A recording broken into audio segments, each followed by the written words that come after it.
बड़ा position size लेके trading करने से मेरा ट्रेडिंग करियर ऑलमोस्ट ख़त्म हो गया था। एक टाइम था जब मेरा इक्विटी कर्व ऑलमोस्ट एक ईसीजी मशीन जैसी लगती थी। ईसीजी मशीन होती है ना, ऊपर नीचे कॉन्स्टेंटली चलती रहती है। मेरा लिटरली कभी बहुत ज़्यादा प्रॉफिट आई, फिर कभी बहुत ज़्यादा एकदम से लॉस हो गया, फिर दोबारा थोड़ा सा रिकवर हो गया, फिर और बड़ा लॉस हो गया। कभी इमोशनली लगता था कि कॉन्फिडेंस बहुत ज़्यादा हाई हो गया है, अब तो बिल्कुल समझ आ गया क्या करना है। फिर लगता था यार कुछ आता ही नहीं, एकदम से कॉन्फिडेंस ज़ीरो हो जाता था। मैं स्ट्रेटजी चेंज कर रहा था, इंडिकेटर्स चेंज कर रहा था, अपनी अप्रोच चेंज कर रहा था, मेंटर्स चेंज कर रहा था, बट प्रॉब्लम पोजीशन साइजिंग थी। जब आपकी पोजीशन साइज़ छोटी होती है ना, तो मार्केट एकदम से आपको क्लियर लगना स्टार्ट हो जाती है, ट्रेडिंग इजी लगना स्टार्ट हो जाती है, आपकी एंट्रीज क्लियर होती है, स्टॉप लॉस आप रिस्पेक्ट करते हो, पेशेंस आप रखते हो, एंड सडनली आप बहुत काम फील करना स्टार्ट कर देते हो। लेकिन जैसे ही पोजीशन साइज़ बड़ी होती है ना, हर कैंडल को आप इमोशनली देखना स्टार्ट कर देते हो, अपने प्रॉफिट लॉस स्क्रीन को हर 10 सेकंड में चेक करना स्टार्ट हो जाते हो। हर एक मूव आपको डरा देती है मार्केट का।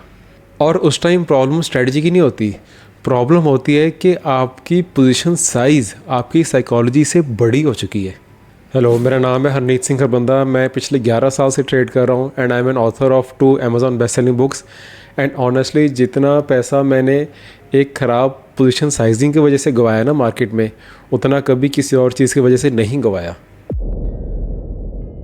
ट्रेडिंग जब मैंने इनिशियली जब स्टार्ट की थी ना, तो मुझे लगता था बड़ा ट्रेड करने के लिए, बड़ा पैसा बनाने के लिए बहुत बड़ी पोजीशन साइज़ तो लेनी पड़ेगी, बड़े बड़े ट्रेड लेने ही पड़ेंगे, बड़ा रिस्क लेना ही पड़ेगा, तभी तो बड़ा प्रॉफिट आएगा। मैं सोशल मीडिया पे स्क्रीनशॉट्स ऐसे देखता था, हर तरफ हमें ऐसे स्क्रीनशॉट दिखाया जाता है कि हमें लगता है कि यार अगर हम ट्रेड कर रहे हैं अपनी कैपिटल से, हम तो कुछ कर ही नहीं पाएंगे, हमें कुछ आउट ऑफ द बॉक्स जाके कुछ बहुत बड़ा हाथ मारना पड़ेगा, बहुत ही बड़ा रिस्क लेना पड़ेगा, तभी कुछ हो पाएगा, वरना तो हम कुछ ट्रेडिंग में कर ही नहीं रहे, हम तो अपने यहाँ पे टाइम वेस्ट कर रहे हैं। बट मार्केट ने बहुत जल्दी रियलिटी दिखा दी। मुझे अभी तक याद है, इनिशियल कुछ सालों में मैं जब एक ट्रेड कर रहा था, ट्रेड लेने से पहले मैंने देखा बहुत क्लियरली कि सेटअप बिल्कुल क्लियर है, चार्ट ठीक है, पैटर्न ठीक है, ट्रेंड बिल्कुल ठीक है, मुझे वो स्ट्रेटजी अच्छे से फॉलो करनी आती थी। बट मैं उस टाइम पे चार्ट क्लियरली देख ही नहीं पा रहा था। मैं उस टाइम चार्ट से ज़्यादा अपना प्रॉफिट लॉस स्क्रीन देखी जा रहा था। हर प्रॉफिट लॉस स्क्रीन के अंदर ना बार बार जैसे थोड़ा सा भी ग्रीन हो रहा है, रेड हो रहा है, फिर ग्रीन ज़्यादा बड़ा हो रहा है, फिर रेड हो रहा है। मैं उसके साथ इतना ज़्यादा ऑब्सेस्ड हो गया था कि मैं भूल ही गया था कि चार्ट देख के ट्रेड करना होता है। मेरा सारा ध्यान अपना प्रॉफिट लॉस स्क्रीन के ऊपर ही चला गया था एंड लिटरली मैं उसको छोड़ ही नहीं पा रहा था, किसी और कान पे ध्यान नहीं लग रहा था। सारा का सारा मेरा फोकस सिर्फ और सिर्फ प्रॉफिट लॉस स्क्रीन पे चले गया था। और उसका रीज़न क्या था कि मेरी पोजीशन साइज़ इतनी बड़ी थी कि मैं उसे हैंडल ही नहीं कर पा रहा था। और हो क्या रहा था ना, मेरा पूरा ब्रेन हाईजैक हो गया था। उस टाइम पे दिमाग ना चलना बंद हो गया था। मेरे माइंड में क्या आ रहा था, यार थोड़ा सा स्टॉप लॉस नीचे कर देता हूँ, अगर थोड़ा सा भी प्राइस नीचे आता था। फिर होता था नहीं यार ये तो भी फेक मूव आ रहा है, वेट कर लेता हूँ। अच्छा इतना बड़ा लॉस हो गया यार, अब इतना बड़ा लॉस तो नहीं ले सकता। अब होप कैटेगरी में चल गया मैं, चल यार इसे रिवर्स कर देंगे, अपने आप मार्केट ठीक हो जाएगी, स्टेबल हो जाएगा, मेरा प्रॉफिट आ जाएगा दोबारा से, कोई बात नहीं, कुछ नहीं होता, पेशेंस रखना चाहिए, लॉस ही तो हो गया, रिकवर कर ही लूँगा मैं किसी तरह।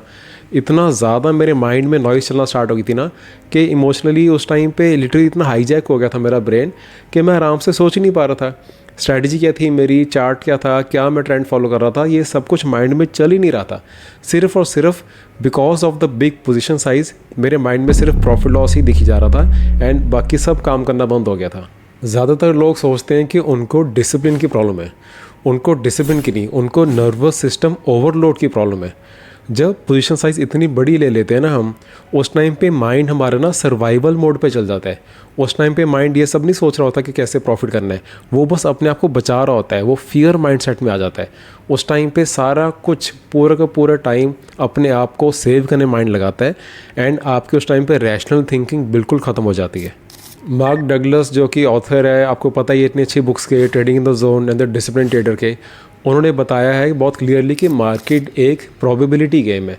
यहाँ पे आप जो भी ट्रेड ले रहे हो वो अपने आप को याद करके लिया करो कि आगे की आने वाली मेरी लाइफ की 1000-2000 ट्रेड्स में से एक ट्रेड है, इसमें लॉस भी हो सकता है।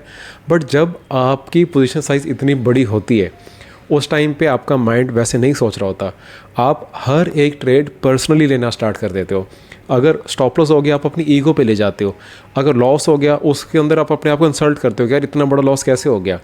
सिर्फ़ और सिर्फ इसका रीज़न क्या होता है कि आप प्रोबेबिलिटीज़ में थिंक करना बंद कर देते हो एंड आप पर्सनली एक एक ट्रेड को लेते हो जस्ट बिकॉज आपने अपनी पोजीशन साइज़ इतनी बड़ी ले ली होती है। ये सब देख देख के ना मैंने इतने लॉसेस देख के, इतनी पोजीशन साइज़ बड़ी लेके हर दिन सारा टाइम टेंशन में रहना, पैनिक में रहना कि क्या हो जाएगा, लॉस ना हो जाए, कोई मार्केट में न्यूज़ ना आ जाए। उसके बाद सडनली मैंने कहा मैं क्या यार ऐसे तो नहीं चलेगा। मैंने अपनी पोजीशन साइज़ इतनी कम कर दी कि उसके बाद मुझे बड़ी क्लैरिटी से मार्केट दिखना स्टार्ट हो गई। जो स्ट्रैटेजी मैं इतने टाइम से फॉलो करने की ट्राई कर रहा था वो एक्चुअल में बहुत अच्छे से यूज़ हो रही थी। स्ट्रैटेजी की मुझे लग रहा था दिक्कत है, पर स्ट्रैटेजी की दिक्कत थी ही नहीं। इतने आराम से मुझे उसी स्ट्रैटेजी ने आराम से, जब स्टॉप लॉस आया मैंने स्टॉप लॉस लेके बाहर भी हो गया, जब प्रॉफिट आया मैंने उसको अच्छे से लंबा राइड भी किया, बहुत पीसफुली मुझे प्रॉफिट भी आना स्टार्ट हो गया। एंड सबसे इम्पॉर्टेंट बात, मैं बहुत आराम से सो रहा था रात को, मुझे टेंशन नहीं हो रही थी। अगर वीकेंड में कोई न्यूज़ आ रही थी मुझे कोई टेंशन नहीं थी। ये शिफ्ट इतना इंपॉर्टेंट था और ये चीज़ मुझे इतनी बाद जाके समझ आई, इसलिए मैंने सोचा कि वीडियो बना के आप सबको समझाऊँ कि आप काफ़ी बारी स्ट्रेटजीज़ के पीछे हो सकता है भाग रहे हो, काफ़ी बारी हो सकता है कि आप सोच रहे हो कि आपके डिसिप्लिन में दिक्कत है या फिर आप इमोशनली स्ट्रांग नहीं हो, बट 90% ऑफ द टाइम ये सब दिक्कत नहीं होती। दिक्कत होती है कि आपने इतनी बड़ी पोजीशन साइज़ ले ली है कि अब आप उसको बस हैंडल नहीं कर पा रहे हो। आपका ब्रेन हमेशा ही प्रोटेक्शन में, सर्वाइवल मोड में रह रहा है और वो क्लियरली चार्ट्स को देख ही नहीं पा रहा, अपनी स्ट्रैटेजी को खुद ही फॉलो नहीं कर पा रहा, अपने रूल्स आप बनाते हो उसी को खुद फॉलो नहीं कर पाते हो एंड फिर अपने आप को ब्लेम करते हो कि आप में कोई दिक्कत है। दिक्कत शुरू से आप में नहीं थी, दिक्कत शुरू से यही थी कि आपने इतनी बड़ी पोजीशन साइज़ ले ली थी। और यही ये टर्निंग पॉइंट था जिसके बाद मेरा माइंड इससे शिफ्ट हो गया कि आज कितना कमाया, और इस पे शिफ्ट हो गया कि मैंने क्या आज अपना डिसिप्लिन फॉलो करा। वो फॉलो होना स्टार्ट हो गया consistently just because position size अब छोटी हो गई थी। क्योंकि ना जो अमेच्योर ट्रेडर्स होते हैं, जो नए नए मार्केट में आते हैं, वो सोचते हैं कि मैं कितना कमा सकता हूँ। प्रोफेशनल ट्रेडर सोचते हैं कि अगले 10 साल के लिए मैं कैसे सर्वाइव कर सकता हूँ, 10 साल के लिए कैसे मैं कभी भी इतना बड़ा लॉस ना लूँ कि मैं मार्केट से ही आउट हो जाऊँ। इवेंचुअली अगर 10 साल मार्केट में टिक गया तो प्रॉफिट तो अपने आप बहुत अच्छा आता रहेगा।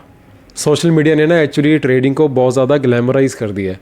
हर तरफ आपको लाखों के स्क्रीनशॉट दिखाए जाते हैं, ओवरनाइट सक्सेस स्टोरी दिखाई जाती है, दिखाया जाता है कि कैसे इतना बिल्कुल कोई बंदा झुग्गी से निकल के एकदम से अब कैसे लग्जरी कार्स लेना स्टार्ट हो गया 1 साल 1.5 साल के अंदर ही। वो सब देख के आपको लगता है कि यार जो एक्चुअल ट्रेडिंग मैं कर रहा हूँ, बोरिंग ट्रेडिंग कर रहा हूँ, ये शायद मैं कुछ गलत कर रहा हूँ, पता नहीं बाकी सारे अच्छा कर रहे हैं, शायद मैं ही कुछ, मैं या तो मैं अपना इस मैं मार्केट में पता नहीं क्यों आ गया, मैं बाकी सब की तरफ मेरी तो लग्जरी कार नहीं आई 1 साल के अंदर, मैं तो एकदम से दुबई शिफ्ट होकर इतने बड़े मैंने अपार्टमेंट में नहीं लाना स्टार्ट कर दिया। तो ये सब सोशल मीडिया पे दिखाया जाता है क्योंकि ये सब बिकता है, ये सब आपको दिखाया जाएगा तभी ज़्यादा व्यूज़, और ये सब आपको पता है वो सारी गेम कैसे चलती है। बट ट्रेडिंग की गेम ये सब नहीं है। ट्रेडिंग एक बहुत बोरिंग गेम है। जितना बोरिंग वे से आप काम करोगे उतना अच्छा यहाँ पे आपका प्रॉफिट रहेगा, उतना आप लंबे टाइम के लिए मार्केट में टिक पाओगे। मार्केट देखो उनको रिवॉर्ड नहीं करती जो अग्रेसिव होते हैं, मार्केट उनको रिवॉर्ड करती है जो बहुत कामली, बहुत पीसफुली ट्रेड करते हैं। और ये स्टेबिलिटी तब आती है जब आपका रिस्क आपके नर्वस सिस्टम के अकॉर्डिंग काम करता है। देखो छोटे ट्रेड्स लेके मुझे उसने इंस्टेंटली मार्केट ने रिच नहीं बना दिया, बट उसने मुझे समझाया है कि कैसे इमोशनली स्टेबल रहना है, कैसे काम रहना है, कैसे अपने स्टॉप लॉस को मेंटेन करना है, कैसे रिस्क मैनेज करना है। और जो बंदा ये सब फॉलो कर लेगा ना, इवेंचुअली बहुत अच्छा प्रॉफिट कर ही लेगा मार्केट में। तो अगली बारी जब भी आप ट्रेड लो ना, ये मत सोचना कि मैं कितना कमा पाऊंगा इस ट्रेड से, ये सोचना कि ये ट्रेड अगर गलत चला गया, अगर मेरे अगेंस्ट चला गया, तो मैं क्या पीसफुली, कामली मैं आराम से इस ट्रेड से बाहर निकल पाऊंगा या फिर इमोशनली मैं इतना ज़्यादा हर्ट हो जाऊंगा। बिकॉज जो मार्केट है ना, वो आपकी स्ट्रेटजी टेस्ट नहीं करती, वो आपकी इमोशनल स्टेबिलिटी टेस्ट करती है।